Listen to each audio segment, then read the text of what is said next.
Agora eu quero entrar com você naquela parte que eu considero extremamente importante dentro de uma reunião. Não que as outras coisas não sejam importantes, eu entendo que as outras coisas, elas são preparatórias. Quando a gente vem e a gente adora a Deus, nós estamos nos preparando para alguma coisa. Nós estamos servindo a Deus com aquilo que o nosso coração abriga, aquilo que o nosso coração carrega, a alegria de tudo aquilo que Deus tem nos dado, de tudo aquilo que Ele tem nos concedido. Mas no momento que nós nos aquietamos, é para que Deus fale conosco. E Deus certamente pode falar com cada um de todos aqueles que querem ouvir. Escute isso: Deus só fala com quem quer ouvir. Quem não quer ouvir, Deus não fala. Quem fala é o pastor. E aí as pessoas naturalmente avaliam do jeito que o culto hoje não foi bom, a palavra hoje não falou comigo, não senti a presença de Deus, porque você ouviu o pastor. Quando você quer, Deus fala, e quando Deus fala, certamente a sua vida é impactada, ela é tocada, ela é transformada. Então diz assim: Deus, eu quero que o Senhor fale comigo. Feche os seus olhos. Pai, nós queremos de fato que o Senhor fale conosco. Vem sobre as nossas vidas nesse momento, que o Teu Espírito tenha liberdade plena e que Ele venha interagir conosco, levando para o mais profundo do nosso coração, da nossa mente, da nossa alma, do nosso espírito, a palavra que o Senhor quer semear em nós. E que essa palavra semeada, ela produza os frutos que o Senhor quer colher das nossas vidas. Abençoa-nos por intermédio da Tua palavra. Usa a minha vida e fale poderosamente aos nossos corações. Amém, Senhor. Queridos, o nosso grande desafio nesses dias, na verdade, como igreja, é atrair a presença de Deus.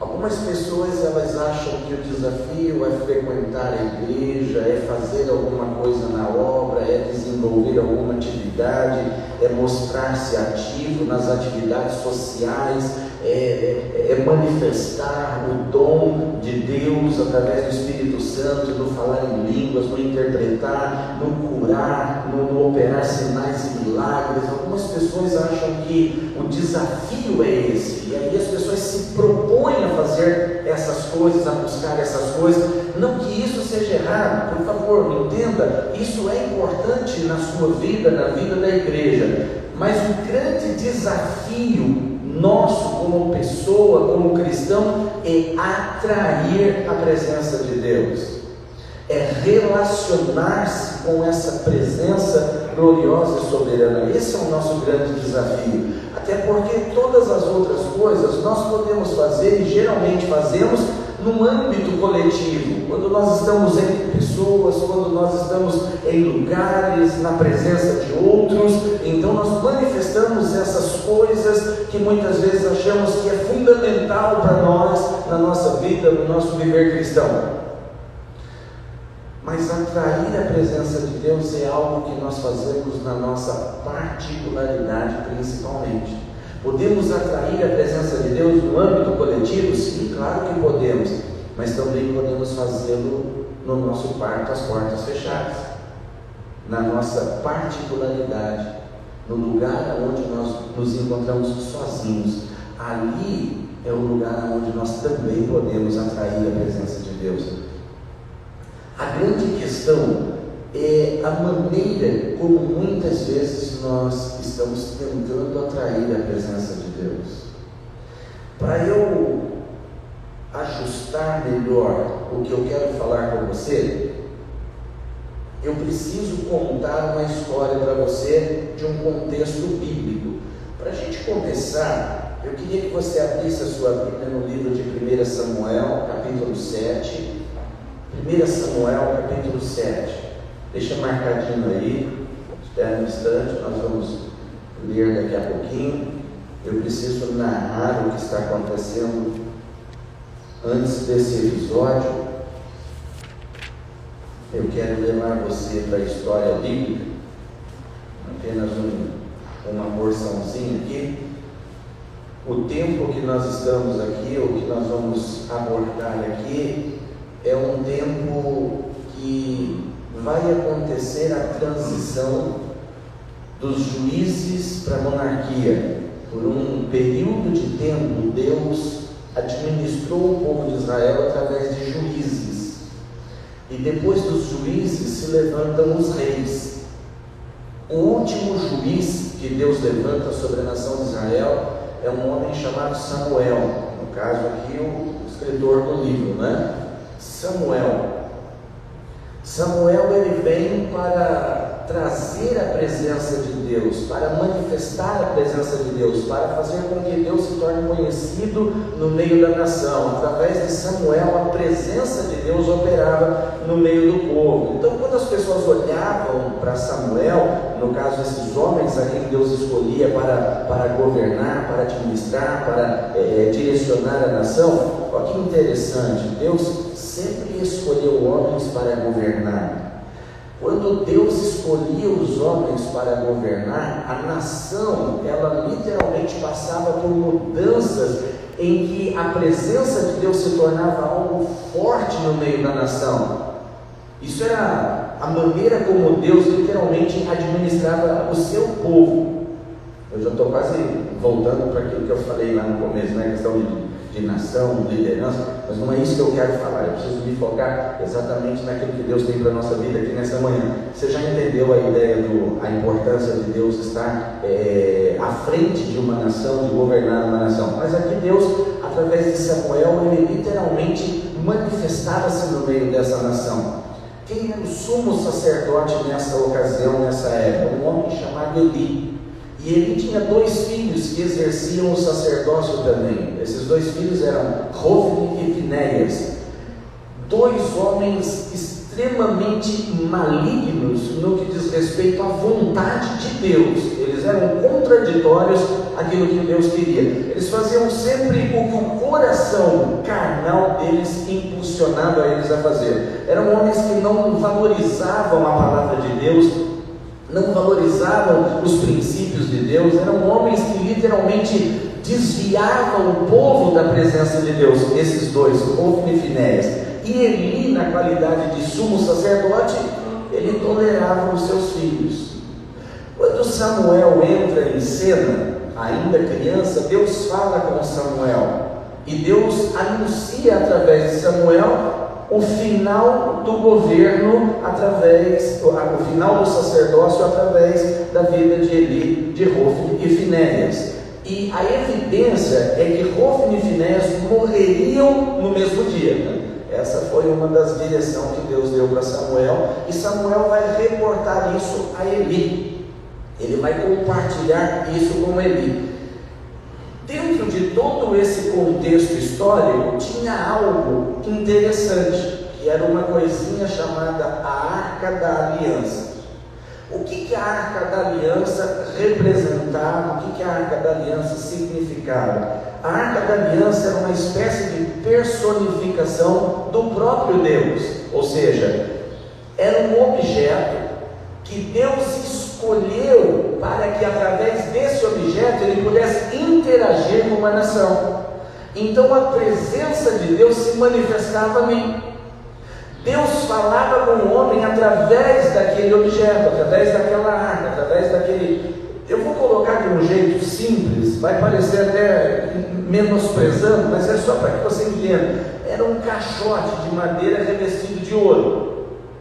Eu vou falar assim só para efeito de você compreender. Deus, ele se manifestava naquele caixote, e ele falava com o sumo sacerdote, ele falava com algumas pessoas, e através dessas pessoas a palavra era administrada, levada para junto do povo. O povo tomava conhecimento. Então quando Deus queria falar, era ali que ele se manifestava.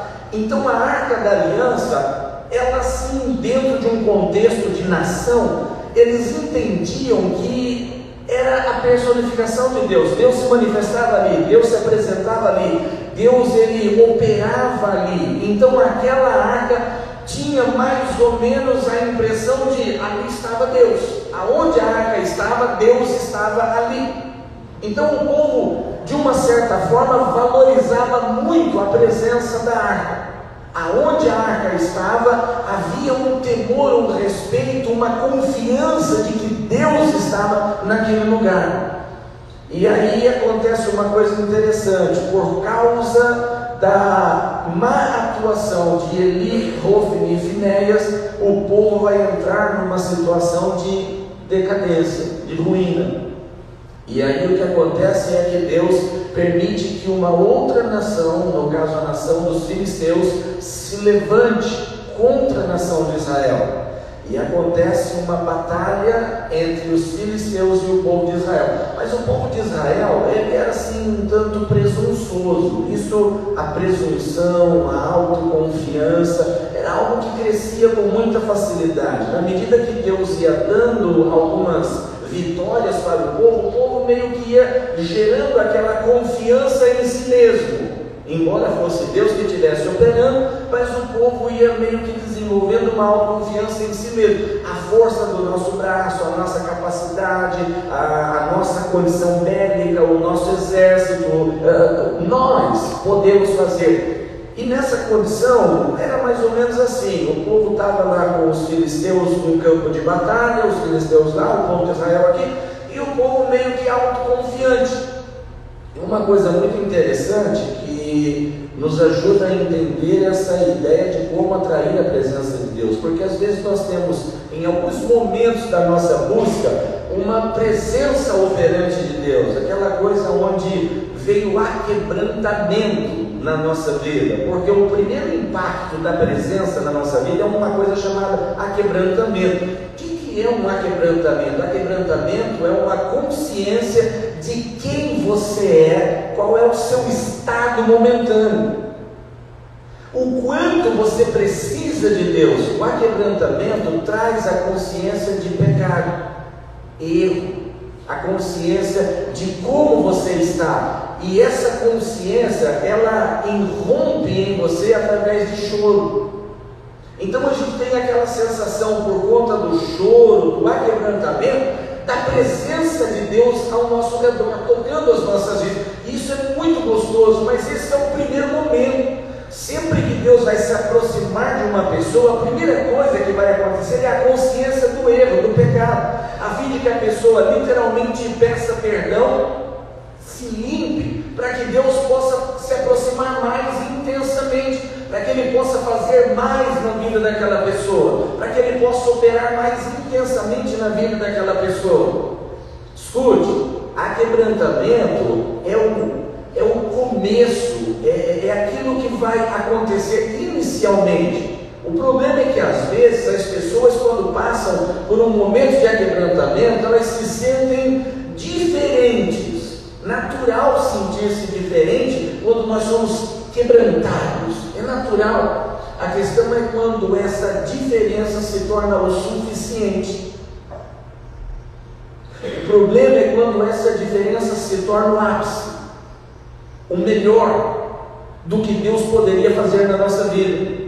Me senti tão bem porque eu estava orando e de repente eu fui tomado por uma sensação e o choro veio, e aí eu comecei a chorar. Eu senti tanto a presença de Deus, isso foi tão maravilhoso, e se contenta com isso apenas, como se isso fosse tudo que Deus pudesse fazer na sua vida. Escute, isso é o começo. Escute, para que Ele possa chegar de verdade. Eu diria assim, escute, talvez Ele nem chegou ainda. Ele nem chegou, Ele só está se aproximando de você do jeito que Ele gostaria. Ele só está preparando um ambiente no seu coração para Ele se manifestar. Mas a questão é que aquela sensação foi tão boa que a gente tem a sensação de que é o que Deus poderia fazer de maior e melhor na nossa vida. E aí o que a gente faz? A gente para nisso. A gente acha que isso é o suficiente, basta. Já estou bem com Deus, eu e Deus somos uma só pessoa, estamos interagindo, eu e Deus, e eu estou bem com Deus. E, querido, você não está, você só tomou consciência de quem você é. Deus só permitiu que você se olhasse a partir do seu interior. É como o povo de Israel, na medida que Deus permitia que eles tivessem algumas vitórias, eles começavam a confiar agora neles, porque eles tiveram a vitória, se esqueciam de Deus. Só que chega um momento que Deus vai definitivamente tratar o povo, e aí o povo está diante dessa nação dos filisteus, e a batalha começa, e o povo de Israel já é atropelado de início nessa batalha. E uns 4.000 homens morrem assim já de pronto, e o povo sente essa baixa, e o povo começa a recuar dessa batalha. Manda chamar a arca. Hofni e Finéias, que eram sacerdotes, estavam na batalha, eles pedem para que a arca venha no campo de batalha. E quando a arca chega no campo de batalha, qual é a sensação do povo agora? O povo se volta para Deus, porque assim, a gente sempre se volta para Deus quando a coisa aperta. Quando tudo vai bem, porque assim, quando a gente começa a se aproximar de Deus, a tendência é as coisas irem melhorando, irem se encaixando, é as coisas irem se ajustando na nossa vida ao redor. Não é uma regra, mas geralmente é assim que acontece. Você começa a se aproximar de Deus, Deus já começa a corresponder a essa aproximação. As coisas começam a se ajustar. Quando as coisas começam a se ajustar, a nossa tendência é deixar Deus e confiar na gente mesmo, porque as coisas estão melhorando. Aí Deus tem que literalmente espremer de novo para a gente entender. Aí a nossa vida fica assim: folga e aperta, folga e aperta, folga e aperta, folga e aperta. Às vezes aperta mais do que folga, e a gente não entende que o problema não é Deus não podendo agir, é nós rejeitando Deus na nossa vida, é nós deixando Deus na nossa vida, é nós nos voltando para a contramão de Deus na nossa vida. Aí a arca vem. Quando a arca vem, qual é a sensação do povo? Agora Deus está com a gente. E aí o povo faz um alarido, enfim, o povo faz uma festa, fugiu a palavra, o povo faz uma festa, uma gritaria, um alvoroço, porque do ponto de vista dele, Deus está conosco, mas não era Deus que estava com eles, era a arca apenas, porque Deus já os havia deixado entregue na mão dos seus inimigos por conta de tudo que eles estavam fazendo até aquele momento. Mas quando eles veem a arca, agora nós vamos, né? Vamos vencer, e eles fizeram uma festa, uma gritaria tamanha, que se você for ler a Bíblia aí, os textos anteriores a esse capítulo 7 que eu pedi para você separar aí, se você for, eles fizeram uma festa, uma gritaria tão forte, que a Bíblia diz que a terra tremeu. Os filisteus se apavoraram, porque eles falaram: poxa, agora os deuses estão com eles, aqueles mesmos deuses que os tiraram do Egito, que fizeram todas aquelas coisas, que prevaleceram no meio deles, estão com eles. Mas os filisteus vão se tomar também de ousadia, de gana, de força, e falam: não, nós não vamos desanimar, nós vamos para a guerra. E aí eles travam uma guerra, e 30.000 aproximadamente do povo de Israel vai perecer nessa batalha, e o povo vai ter que fugir dessa guerra, literalmente entregar a guerra nas mãos dos filisteus. O povo perde nessa batalha. Nesse período vai acontecer a transição do juiz para a monarquia, do governo de Deus através dos juízes para a monarquia. Hofni e Finéias, nessa batalha, eles morrem. Quando o indivíduo que traz a notícia para Eli, que a arca havia sido levada e os seus 2 filhos morreram na batalha, a Bíblia fala que Eli estava sentado à entrada da cidade numa cadeira, já era um homem velho, já não enxergava mais, era um homem de uma estatura avantajada. Ele cai da cadeira para trás com a notícia, e ele quebra o pescoço e morre também. A mulher de Finéias estava grávida nessa ocasião.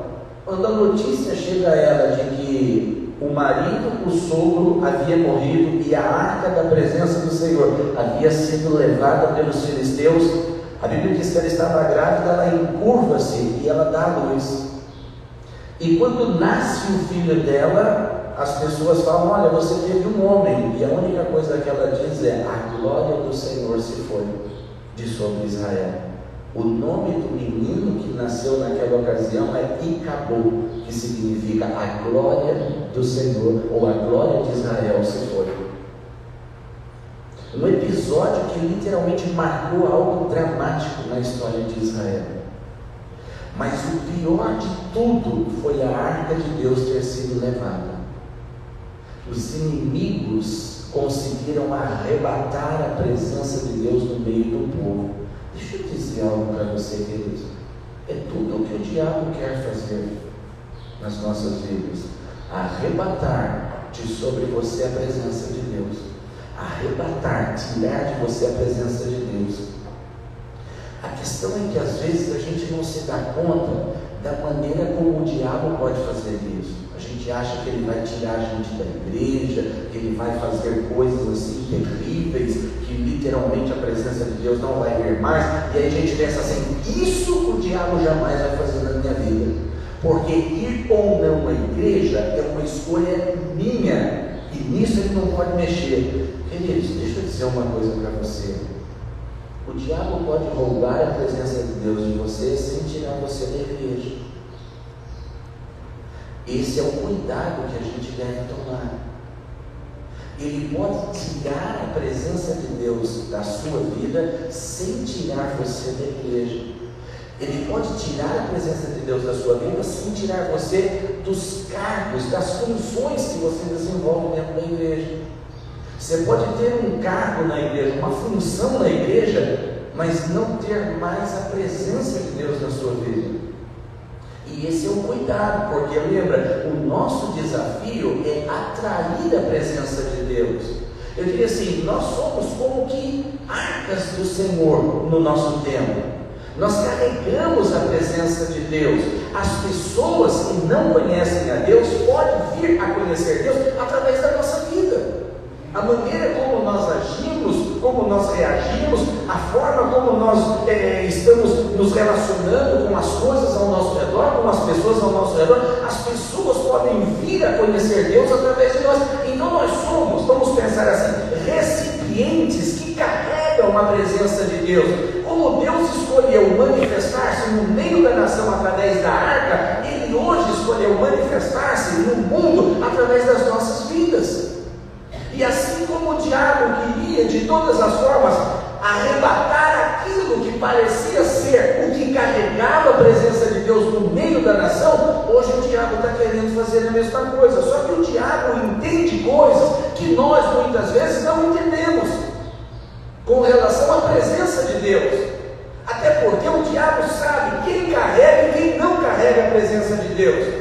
Porque os que carregam a presença de Deus, presta atenção, ofuscam os planos do diabo.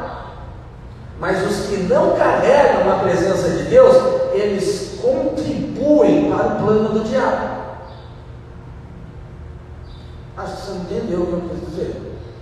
Isso não é para aleluia, glória a Deus. Isso é para trazer clareza na nossa consciência.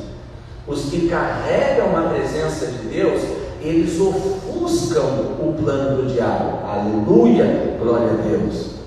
Mas os que não carregam a presença de Deus, eles colaboram com o plano do diabo.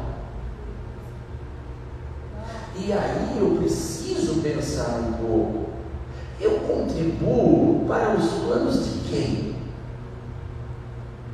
Não, pastor, eu contribuo para os meus planos. Pois é, os seus planos estão no contexto do plano de quem? De Deus ou do diabo? E como é que eu vou saber isso? Aí é mais ou menos assim: a sua vida está sendo edificada ou destruída? E vamos além: a vida das pessoas que cercam você estão sendo edificadas ou destruídas? Você estimula as pessoas a se aproximar e buscar a Deus, ou você afasta as pessoas da presença de Deus? Você injeta algo que motiva as pessoas a buscar Deus, ou a sua injeção é para derrubar as pessoas da presença de Deus? Quando as pessoas olham para você, elas sentem vontade de buscar a Deus, ou elas recuam da presença de Deus olhando para você? Quem carrega a presença aproxima as pessoas de Deus, revela Deus às pessoas. Quem não carrega macula Deus aos olhos dos outros. Os filisteus levaram a arca embora. A arca vai passar no poder dos filisteus um período de aproximadamente 7 meses. Ela vai ficar. O primeiro lugar para onde a arca é levada é para um templo de um deus chamado Dagon. Esse era o deus principal dos filisteus. E a arca é colocada na frente, vamos pensar assim, no templo de Dagon, e a estátua, a imagem do Dagon ficava num lugar, vamos dizer assim, num lugarzinho específico no templo. Lá estava bem no centro do templo, no canto, sei lá, em algum lugar. Lá estava a imagem do Dagon. Eles pegaram a arca da aliança e colocaram na frente de Dagon como se fosse uma oferta, uma oferenda. Olha aqui, ó, aquilo que representa o Deus do povo de Israel, nós vamos ofertar ao nosso Deus Dagon, que nos deu a vitória no campo de batalha. E lá estava a arca como oferta ao Deus Dagon. Na primeira noite em que a arca foi depositada no templo de Dagon, pela madrugada do dia seguinte, os filisteus foram adorar Dagon, e quando entraram no templo, Dagon estava caindo de rosto no chão na frente da arca.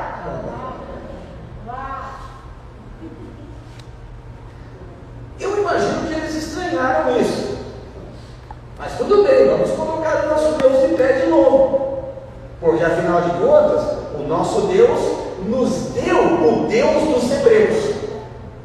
Vamos colocar o nosso Deus de pé de novo. E colocaram o Dagon de pé de novo na frente da arca, e a arca como se fosse uma oferta a Dagon. No dia seguinte, na madrugada, quando eles entraram, a cena foi pior. Porque além de estar caído o Deus Dagon, os braços de Dagon, as mãos de Dagon estavam partidas, e a cabeça de Dagon também estava partida. As mãos e a cabeça estavam no limiar, ou seja, na porta da entrada. De frente da arca só estava o corpo do Dagon. Falaram assim: que Deus é esse? Que Deus é esse que fez isso? Nosso Deus.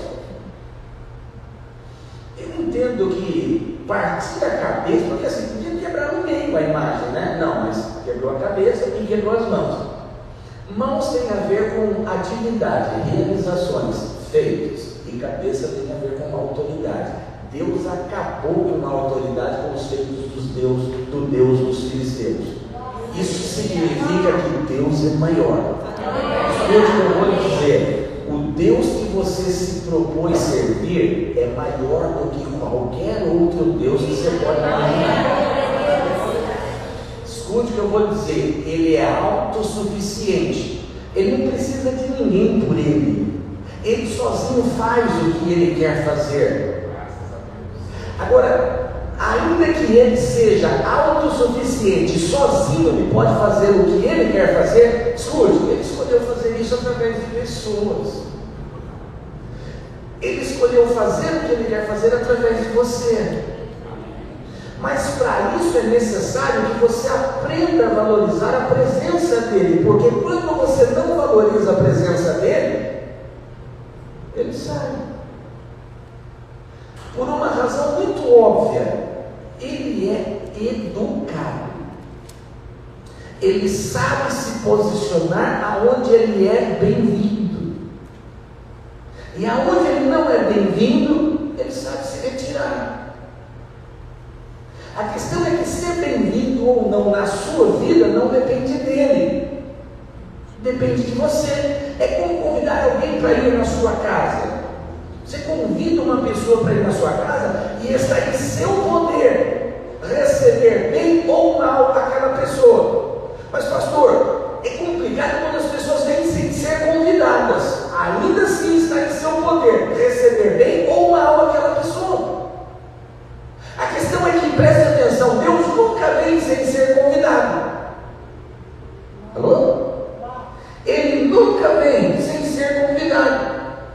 errado. Se você convida, ele vem.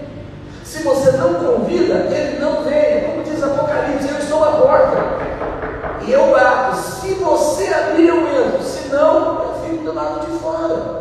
Eu não vou arrombar a porta para entrar na sua vida a contragosto seu. Eu só vou entrar na sua vida se você quiser. Mas permanecer na sua vida também tem uma coisa relevante: o querer que ele permaneça. Enquanto você o trata bem, ele permanece. Quando você começa a não tratá-lo bem, ele vai embora. Eu acho assim, não é que ele vai embora, é que nós começamos a deixá-lo para trás da nossa vida. Nós começamos a menosprezá-lo na nossa vida. Escute, esse menosprezo muitas vezes é inconsciente. E você vai entender isso. Você vai entender isso. A verdade é que Deus, depois que acontece esse episódio no templo de Davi, os filisteus falam assim: quer saber? Vamos mandar esse Deus embora. Vamos dar um jeito de botar fora essa arca aí, que representa a presença desse Deus, porque ela não é bem-vinda no nosso meio. E aí o que eles fazem? Eles preparam um carro de boi, pegam dois bois, né? Vacas, sei lá, 2 animais, coloca nesse carro, põe a arca em cima e enxota os bois e fala que essa arca vai embora. Aí tem uma coisa interessante: esse povo começa a ter problemas, porque aonde a arca para, no meio do povo dos filisteus, eles são atacados de tumores, e ratos começam a literalmente infectar os ambientes aonde eles estão, e eles começam a ter prejuízos por conta disso. Eles estão abrigando, escute, indevidamente a presença de Deus. Existem aqueles que abrigam a presença de Deus de forma coerente, correta. Essas pessoas são tremendamente abençoadas. Existem aqueles que menosprezam a presença de Deus, expelem ela, jogam ela fora, e tem aqueles que querem abrigar a presença de Deus de forma indevida. Quem abriga de forma correta é abençoado. Quem despreza tem problema, literalmente tem problema, no sentido de prejuízo, perda, derrota. E aqueles que querem abrigar a presença de Deus de forma indevida são pessoas que são impactadas de forma negativa pelos reveses da vida. Aqui a gente tem 2 situações: eles eram acometidos de tumores, doença física, e também tinha a presença dos ratos que consumiam a sua prosperidade, miséria. Quando nós queremos abrigar a presença de Deus de forma indevida, nós estamos entrando num campo extremamente delicado, aonde doenças e miséria vai fazer parte, porque nós não podemos segurar a presença de Deus quando Deus não quer ser segurado. Nós precisamos aprender que Deus é livre para ir e vir na nossa vida, e Ele só permanece quando Ele é bem tratado. Se você não trata bem, Ele vai. Se você trata bem, Ele vem. Preste atenção nisso. Preste atenção nisso. Eles botam a arca no carro do boi, o carro do boi vai para numa outra cidade. Esse povo acha que vai ficar com a arca é um objeto valioso, fisicamente falando, era um objeto valioso, era uma caixa de madeira, como eu falei, mas era toda revestida de ouro. 2 querubins compunham a tampa da arca, o propiciatório, e eram feitos de ouro puro, ouro finíssimo. Era algo extremamente valioso. Então todo mundo queria botar os olhos e ser dono desse negócio. Só que aonde eles seguravam a arca, tudo ao redor dava ruim. Tudo ao redor tinha problema. E eles iam enxotando. A arca passou por umas 5 cidades mais ou menos, até chegar num ponto, eu falou: quer saber, vamos botar essa arca para ir embora para a nação de Israel. E aí a gente vai tirar uma prova. Vamos colocar em cima do boi, vamos enxotar o boi. Se o boi for direto para a cidade, aonde está o povo de Israel, então é porque Deus estava nesse negócio contra nós. Se a arca tomar outro rumo, os bois tomarem outro rumo, então o que aconteceu com a gente foi uma fatalidade, que poderia ter acontecido mesmo, de qualquer forma. Quando colocaram uma arca no carro, enxotaram os bois, tomou o caminho do povo de Israel, foi direitinho até chegar. Eles falaram assim: o negócio aqui era Deus contra a gente mesmo. A arca vai parar na casa de um homem chamado Abinadab.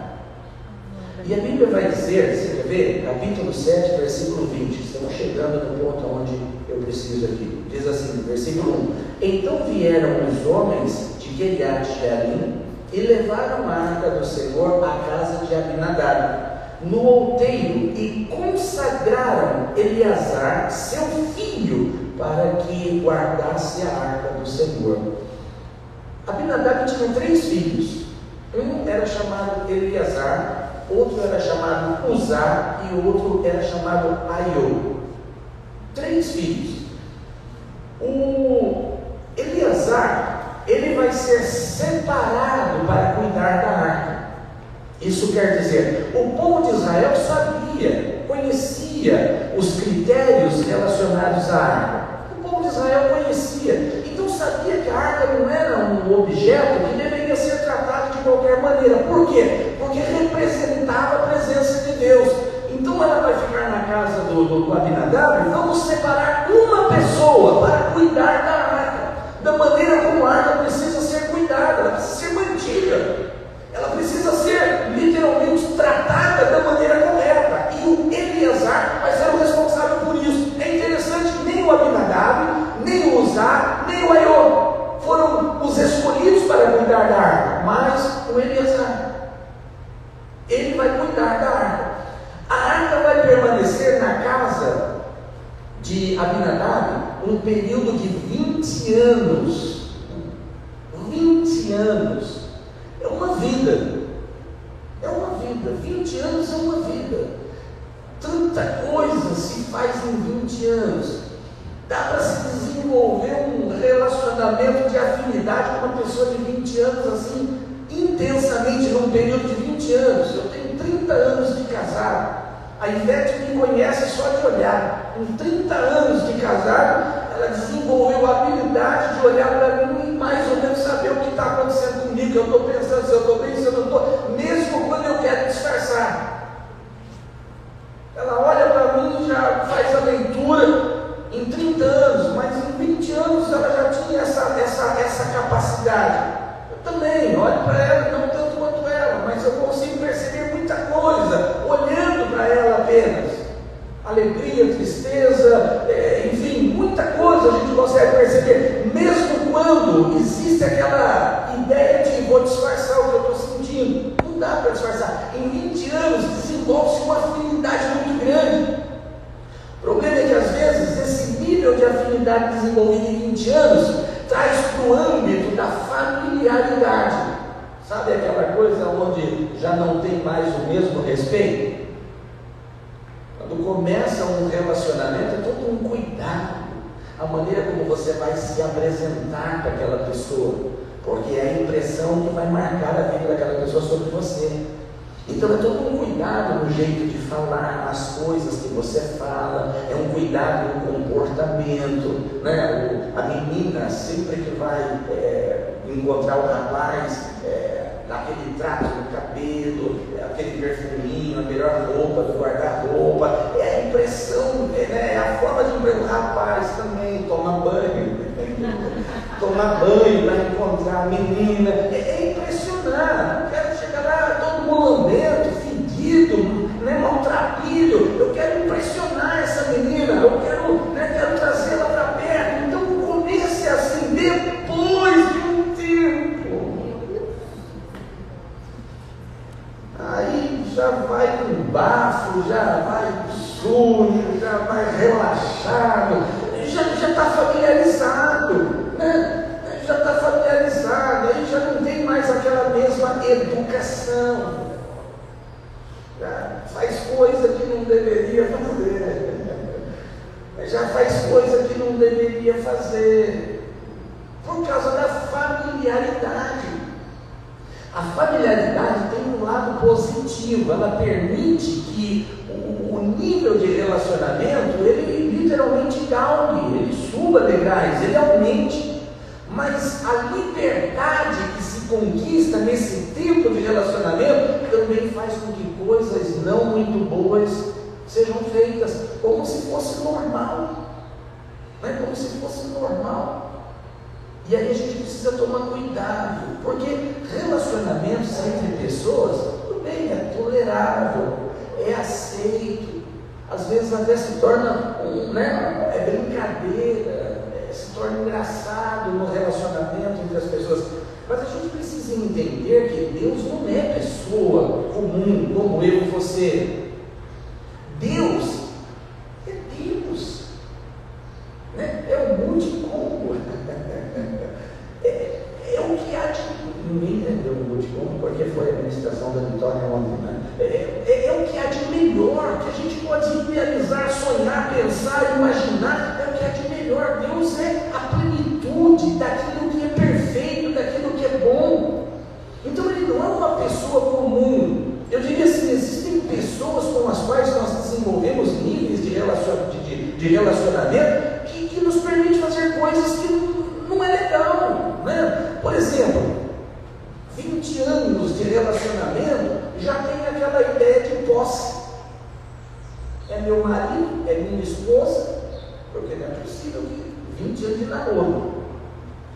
Não é possível 20 anos de namoro, pelo amor de Deus, não é possível. 20 anos já está no casamento, 20 anos no relacionamento, tem que ficar casado. Não, ainda namorando, pelo amor, está embramando aí até, né? Mas 20 anos já está no casamento. Aí dentro do casamento já existe aquela liberdade afrontiva, aonde o cônjuge se sente no direito de responder grosseiramente o outro cônjuge, de falar num tom de voz acima do normal, porque os 20 anos de relacionamento construíram essa liberdade, que mais é uma libertinagem do que qualquer outra coisa. É um cuidado que precisa tomar. O tempo faz com que a gente perca o respeito com aquilo com que nós nos relacionamos. Escute o que eu estou lhe dizendo. Isso você pode ver nos seus relacionamentos. A maneira como o rapaz trata a moça no começo, mas não tem nada a ver com a maneira como ele trata ela ou ela ele depois de 20 anos. Existem os momentos ainda de romantismo, existe, mas é bem menor do que quando começou. A familiaridade faz com que a gente trate o outro com uma certa indiferença, porque a outra pessoa se tornou comum no nosso círculo de vida. Antes era tudo para ela, agora é tudo para nós, e ela tem que fazer isso para nós também. A maioria das pessoas entram nesse campo de possessividade no relacionamento. O tempo faz as pessoas pensarem dessa forma, leva as pessoas a agirem dessa maneira.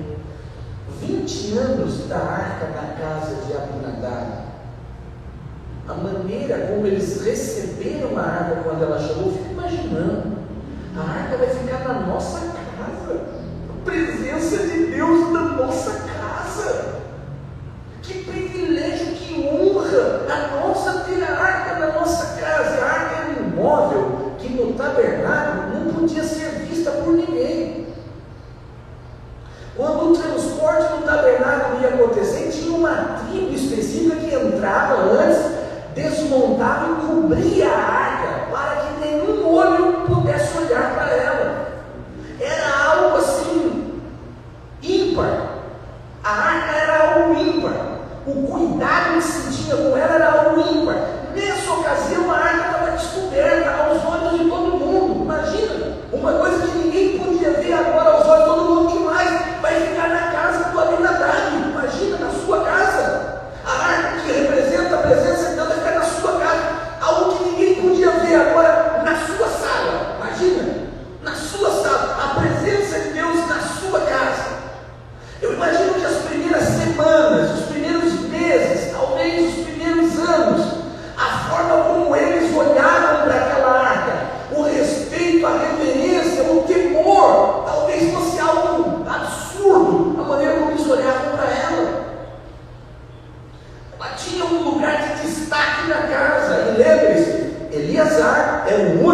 podia cuidar dela, tocar nela, manuseá-la, fazendo o que fosse necessário, enquanto ela ali estivesse, porque ele fora consagrado para isso.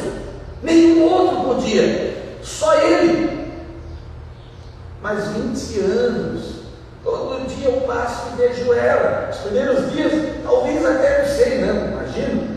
Vou exagerar, né? Vou levar para o campo dos exageros. Talvez o primeiro dia para passar na sala, passavam de joelho, na presença de Deus. Ó, a arca, vamos passar lá de joelho. Passou, levanta, pronto, segue a vida. Vai voltar, voltou para a arca do Senhor, está ali, de joelhos. Aquela reverência, rosto em terra, né?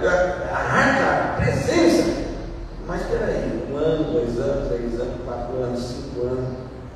Imagina quando chegou lá no 11º, 12º ano, a arca já começou a fazer parte da casa como um todo. É como se fosse um enfeite da casa, um móvel da casa. Fazia parte da casa. Aí do 11º, 12º,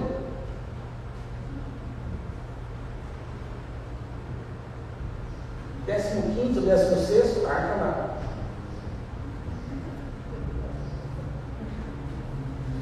Está atrapalhando ali. Tem como mudar isso aí, Eleazar? Um lugar que está já a familiaridade vai levando o relacionamento para um nível de algo comum. Eles olhavam tanto para a arca que a arca não era mais alguma coisa que impressionava. Nós somos seres tão complicados em nós mesmos, que é aquilo que eu falei lá no começo. Às vezes a gente começa a buscar a presença de Deus e a gente tem aquele primeiro impacto que é o quebrantamento. E aí a gente tem um quebrantamento porque assim, a nossa busca se dá em momentos oportunos, na maioria das pessoas. Quando vem à igreja, dependendo do mover, é que elas buscam. Aí elas são impactadas, chora e faz aquele, né? Pá, vai embora, esquece. Aí numa outra eventualidade, quando dependendo do mover, aí busca, chora, e é aquela coisa esporádica, de vez em quando. E aí a gente acha que Deus é isso. De vez em quando Ele toca a minha vida, é um espetáculo, é uma coisa fenomenal. Queridos, isso seria só o começo de alguma coisa que Deus pode fazer na sua vida. E você está impressionado só nisso. E acha que Deus se resume nisso. Chega um momento do relacionamento que você acha que Deus é só aquilo. Talvez o Aiô, o Uzá, talvez até o Abinadab, talvez o Eleazar. Chegou um momento que eles achavam que a arca era só aquilo. Não tinha mais nada a ver, era só aquilo. 20 anos aqui, é só isso. É interessante que a Bíblia não fala que eles foram abençoados durante todo o tempo que a arca passou na casa dele. Porque depois você vai ver que a arca vai para a casa de um outro homem e ela vai ficar 3 meses. E a Bíblia diz que eles foram ricamente ou grandemente abençoados durante todo o tempo que a arca passou na casa deles. É interessante. 20 anos aqui não faz menção de que eles foram grandemente abençoados. 3 meses, por favor, a arca da aliança ali, olha. Isso é só uma ideia, né? Talvez tenha sido dessa forma. Eu imagino que o querubim era bem maior, né? As asas, elas, eu imagino, grande. Imagina isso tudo de ouro. Jesus, esse negócio era valioso, né? Mas representava a presença de Deus. Isso para o povo de Israel era o ápice da presença de Deus no meio deles. Olhei para ela e perdi. O arco assim me tirou do foco. Mas voltando aqui, o tempo muitas vezes faz a gente menosprezar aquilo, tratar aquilo com menor valor do que deveria ser tratado. 20 anos, nenhuma menção de que eles foram grandemente abençoados. Talvez porque Deus literalmente estivesse observando a maneira como eles iriam lidar com aquilo. Às vezes, a gente não percebe, presta atenção no que eu vou dizer. O simples fato de Deus nos escolher para algum propósito faz com que nós nos sintamos superiores aos outros.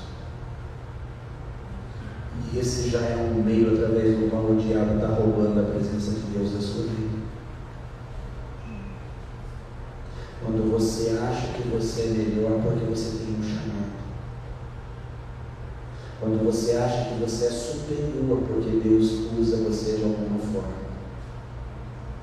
A Bíblia nos ensina que aqueles a quem Deus usa devem se portar como se fossem os menores, não os maiores. Quanto mais Deus usa, menor deve ser a pessoa do ponto de vista dela para com os outros. Os que são usados não para dominar, mas para servir os outros. Mas as pessoas acham que porque são escolhidas, elas podem dominar os outros.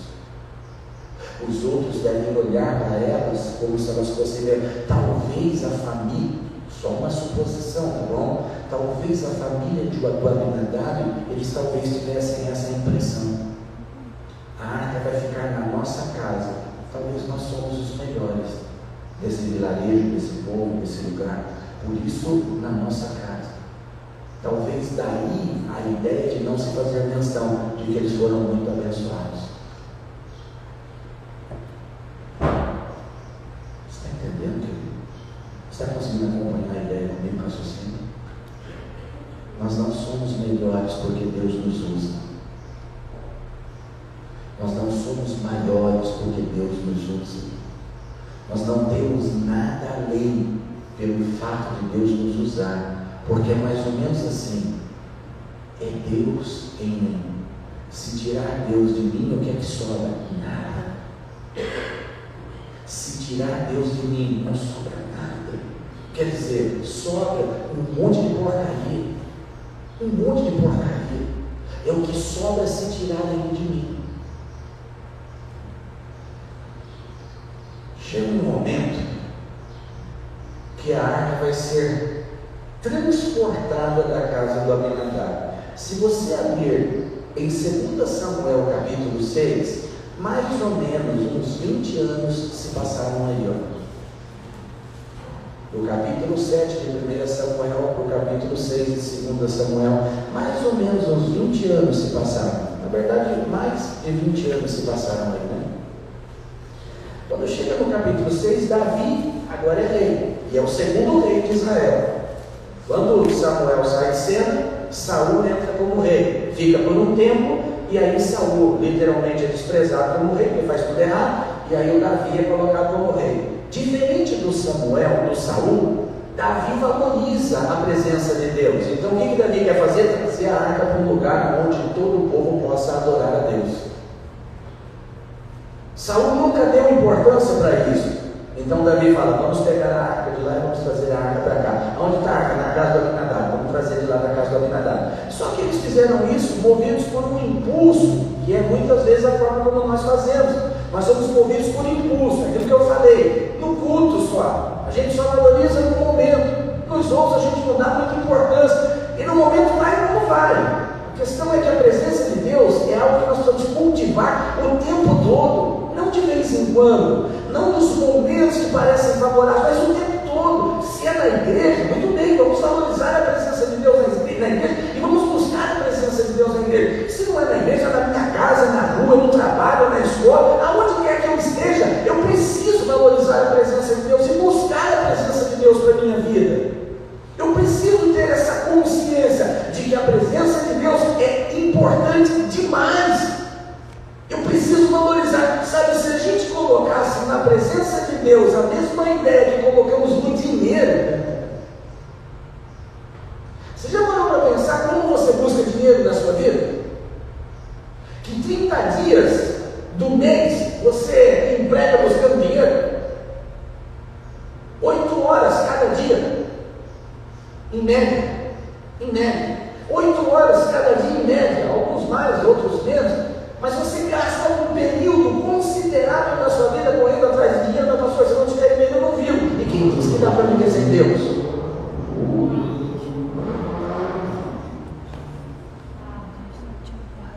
Sem dinheiro eu não vivo, e sem Deus, para onde você vai?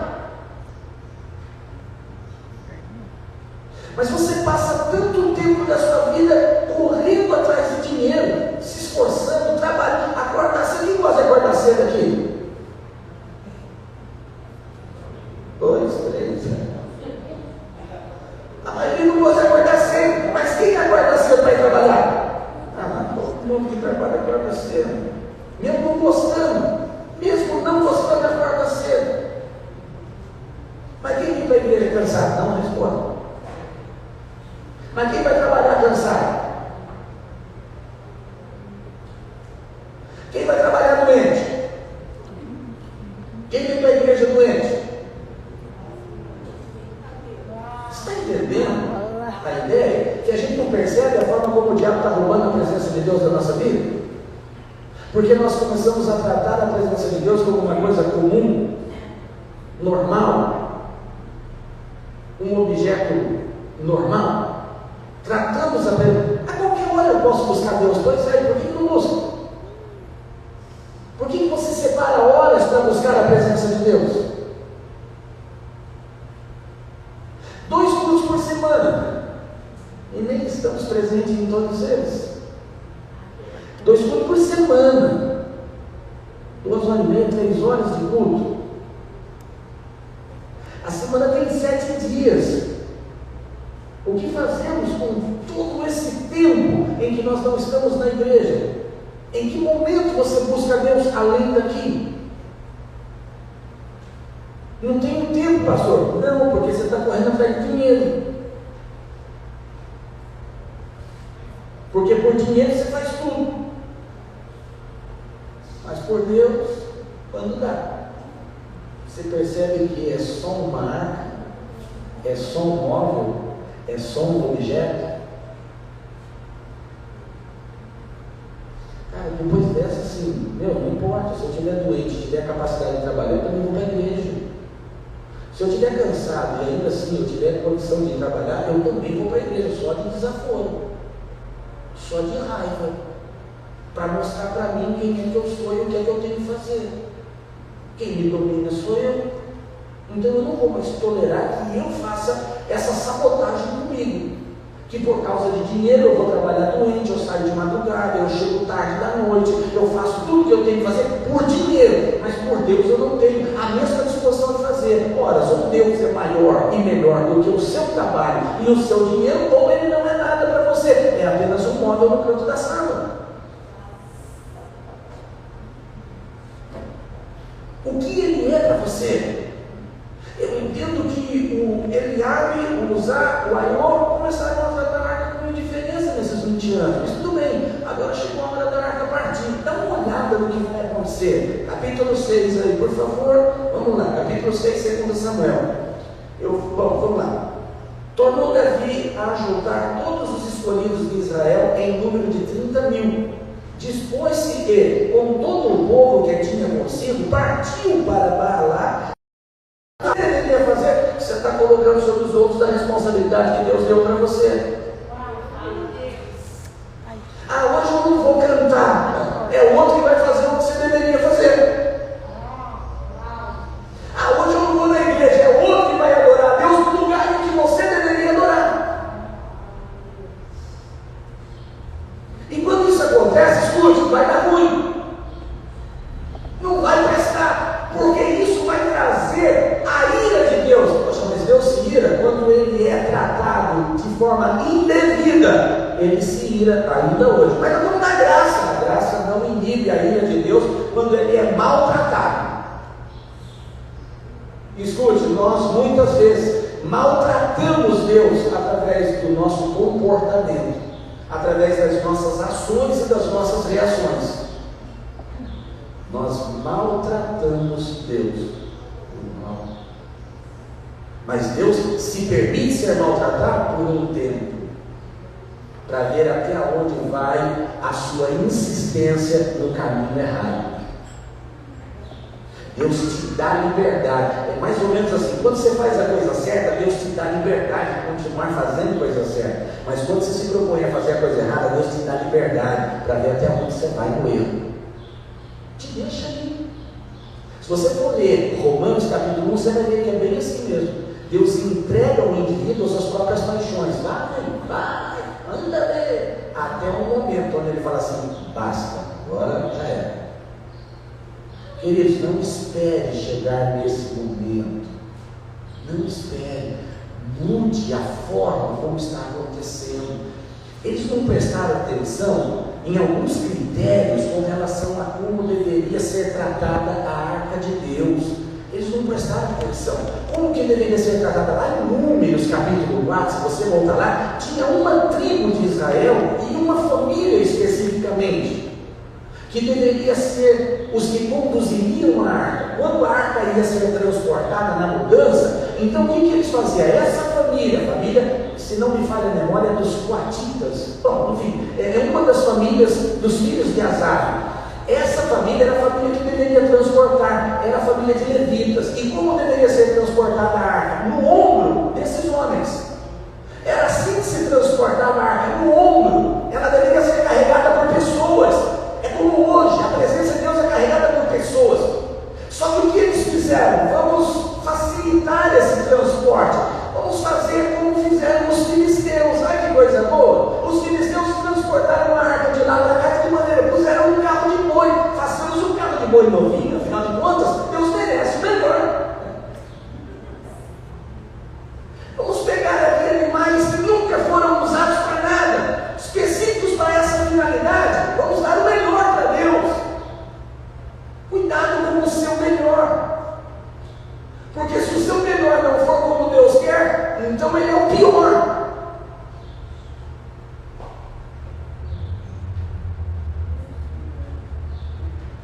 Entendeu? Não importa o quão pareça bom o que você está fazendo, se não for do jeito que Deus pediu, não é o melhor. A quem nós queremos enganar? Porque Deus não se deixa escarnecer. Fizeram um carro bonito, os bois, Uzá e Aiô, os dois vão conduzir o carro. Cadê o Eliabe nessa altura do campeonato? A arca já era uma coisa comum, qualquer um tivesse familiaridade, manda ver, mete o pé, vai que vai, é para Deus, não tem problema. Desmotivado, desanimado, carrancudo, bateu na esposa, vai de qualquer jeito, não tem problema para Deus aceita. Nós estamos na graça. Cuidado para não transformar a graça em desgraça. É o que vai acontecer aqui, uma desgraça. Botaram a arca no carro, Aiô e Uzá sentaram, bora galera, vamos lá, todo mundo. E aí aquela festa, todo mundo festejando, porque a arca ia para um lugar de adoração pública, e todo mundo junto, e vamos que vamos. Chegou, tem que ler, né? Senão você não vai entender, né? Vamos lá. Puseram a arca de Deus, versículo 3, num carro novo levaram da casa de Abinadab, que estava no outeiro, e Uzael, filhos de Abinadab, guiavam o carro novo. Levaram com a arca de Deus da casa de Abinadab, que estava no outeiro. E Aiô ia adiante da arca, e Davi e toda a casa de Israel alegravam-se perante o Senhor com toda sorte de instrumentos de pau, de faia, com harpas, com saltérios, com tamborins, com pandeiros e com símbolos. Quando chegaram à eira de Nacon,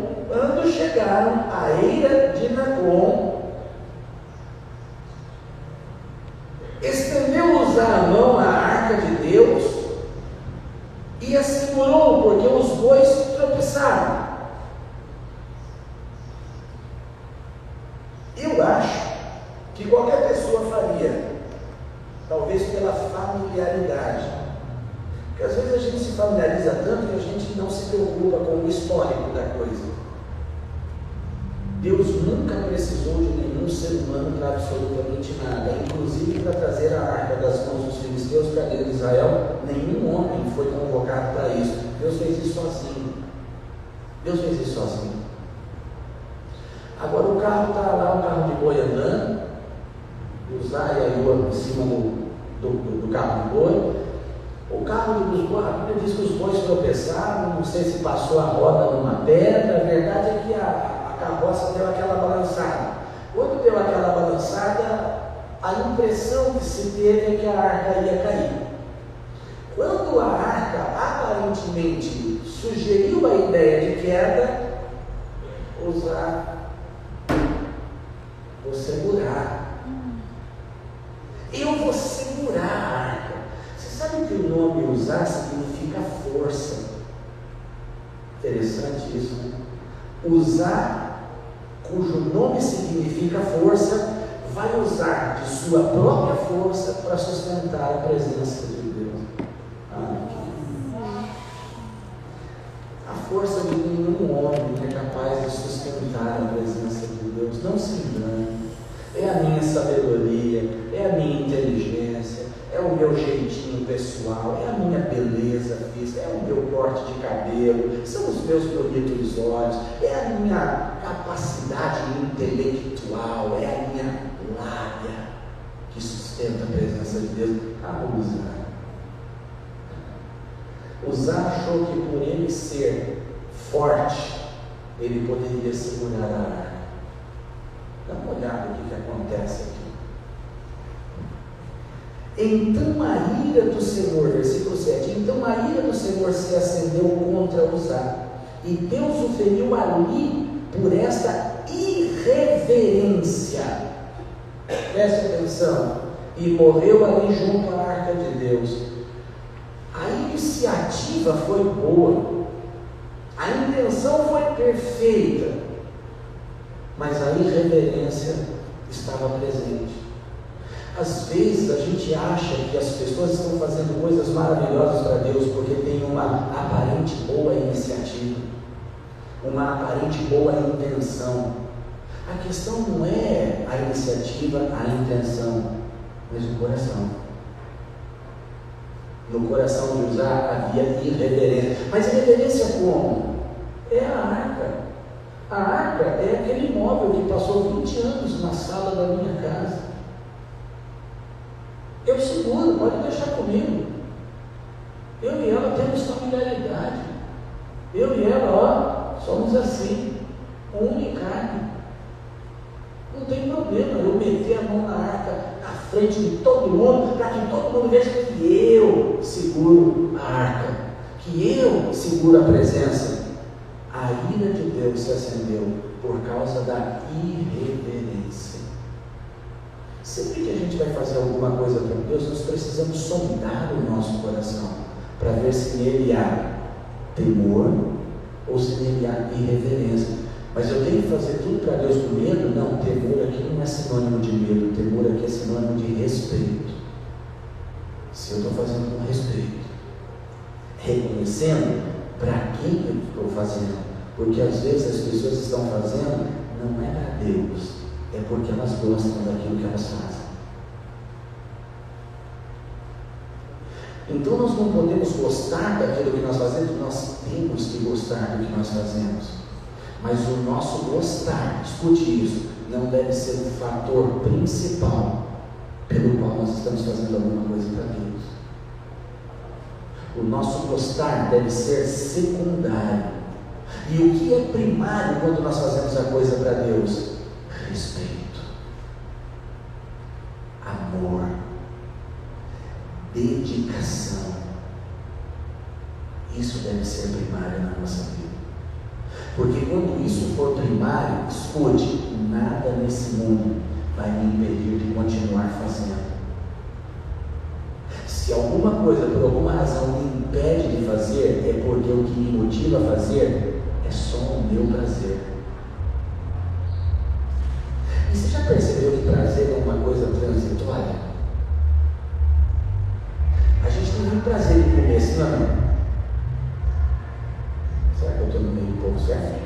A gente tem muito prazer sim ou não? Sim. Mas você já percebeu que depois você acaba de comer, você perde o prazer?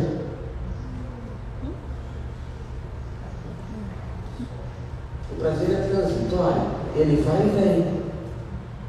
Depois que você come bem, você perde o prazer de comer. De maneira que pensar em comida te faz mal.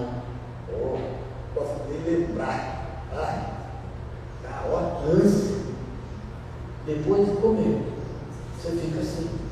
Aí essa pessoa começa a fazer as coisas para Deus por um prazer dela.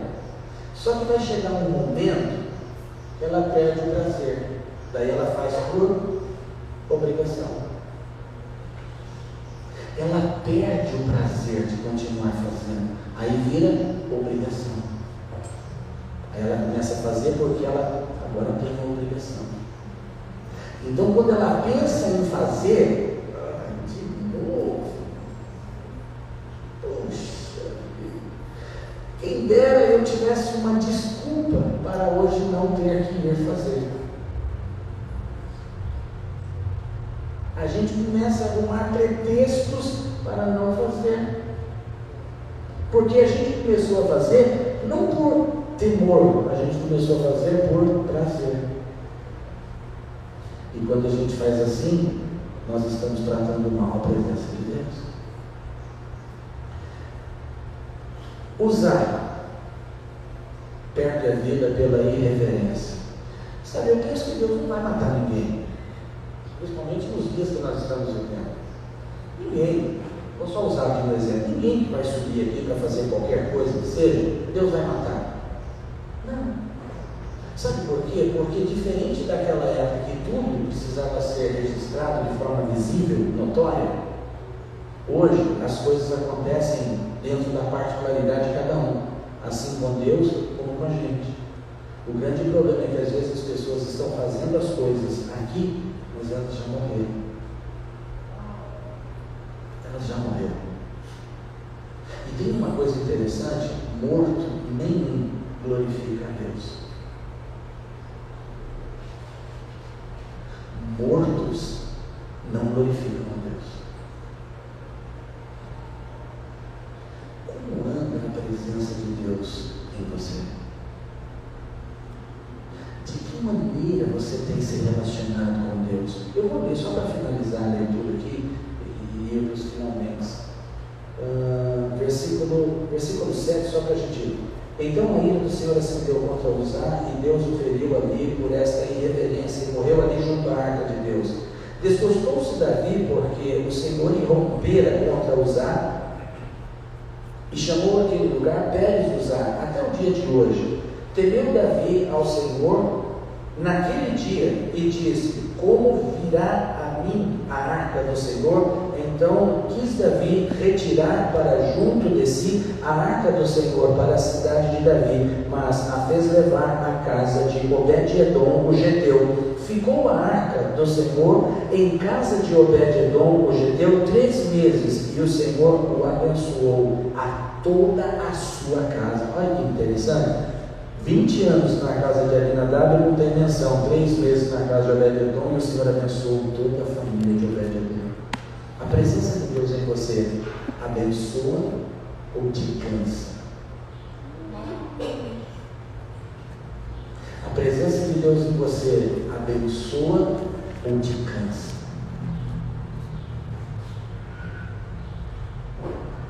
Ninguém, além de você, vai poder responder essa pergunta. Que você responda para si mesmo. O que é que a presença de Deus na sua vida tem feito com você? Na vida dos filisteus, prejuízo e doença. Na família de Abinadab e na sua. O que é que a presença de Deus está produzindo? Tem gente que às vezes fala assim: a minha vida era melhor quando eu estava no mundo. É lógico. Se você tratar a presença de Deus como uma coisa de somenos, é melhor continuar no mundo. É melhor continuar no erro. Mas se você quiser tratar a presença de Deus da maneira como ela deve ser tratada, se prepare, porque as bênçãos do Senhor é que vão romper sobre você. Dado momento, Deus vem para Zorobabel e diz assim: Zorobabel, não por força, nem por poder, não por força, nem por violência, mas pelo meu Espírito. Não é por você, pela sua capacidade, por aquilo que você pode fazer, mas é pelo Espírito Santo de Deus que você deve agradar ao Senhor. Se você se esquecer do Espírito, está no caminho errado. Volte antes que o carro de boi balance. Não deixe o carro de boi balançar. Um perigo pode estar ali. E é tudo o que o diabo quer: balançar o seu carro de boi e levar você a tocar com irreverência nas coisas sagradas de Deus. Tome cuidado. Amém? Olha para essa pessoa bonita que está do seu lado, faz aquela cara de suspense e diz para ela assim: tome cuidado. Olhe para mim, olhe para mim, olhe para mim e escute. A palavra poderia ser melhor, mas foi isso que Deus preparou para você nessa manhã. Sirva-se do jeito que você quiser. Que Deus abençoe a sua vida e que você aprenda a reverenciá-lo da maneira correta. Vou pedir para você ficar em pé.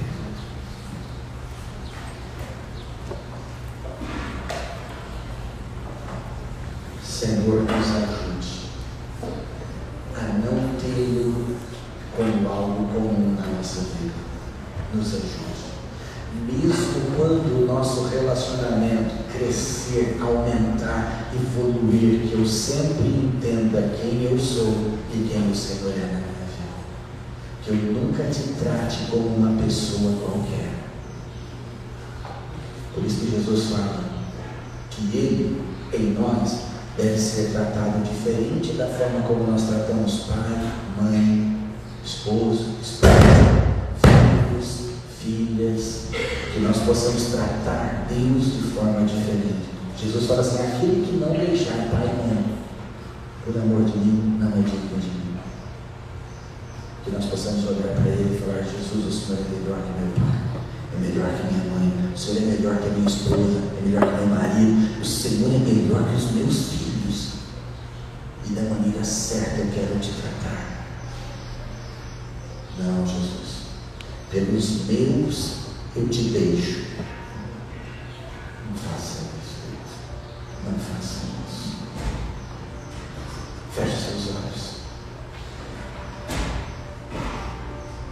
Eu queria fazer um apelo, mas eu queria que você ficasse no seu lugar, que você não viesse à frente.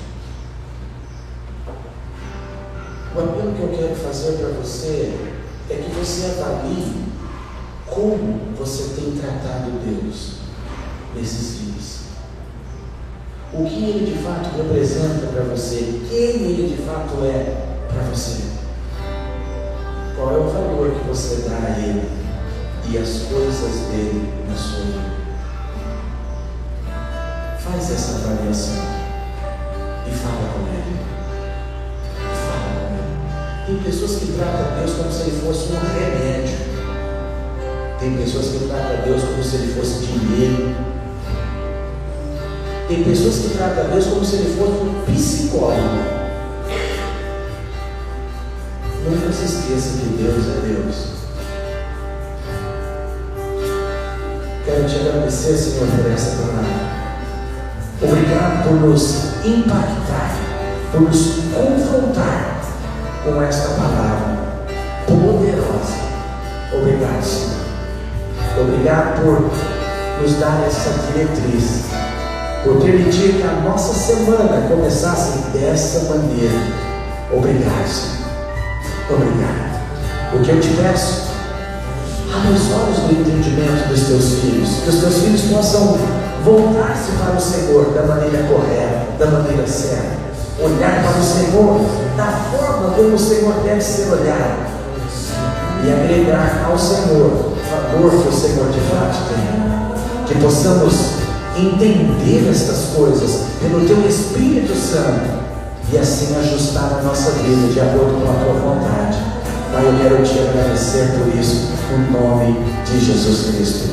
Amém e glória a Jesus.